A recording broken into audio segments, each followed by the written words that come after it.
In this video, I'm going to show you how to register Whirlpool appliances online. So the first thing you have to do, you want to go to their official website, which is whirlpool.com, and then you want to scroll down to the very bottom of their website. And then over here under support, it's going to say product registration, so just click on that. And then over here, it's going to basically ask you what type of appliance you are registering. So just go ahead and click on the one. I'm just going to do laundry over here. And then it's going to ask you to tell them what appliance it is. I'm just going to click on washer.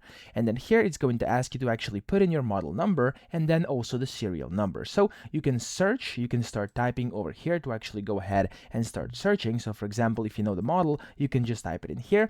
Or if you're not sure, you can go ahead and click on here, which is going to help you find your model and serial number, and it's going to show you the exact location where it's located for your specific appliance. When you put that in, you also should put in your serial number, and when you do that, you can go ahead and press continue, and it's going to ask you a bunch of different questions again. Likely it's going to ask you about the price, where you bought it, and your personal information, and when you come to the very end, you'll be able to then go ahead and get your appliances registered online for warranty. So that's how to do it. I hope this video helped you out. If it did, please subscribe to the channel and help me out as well.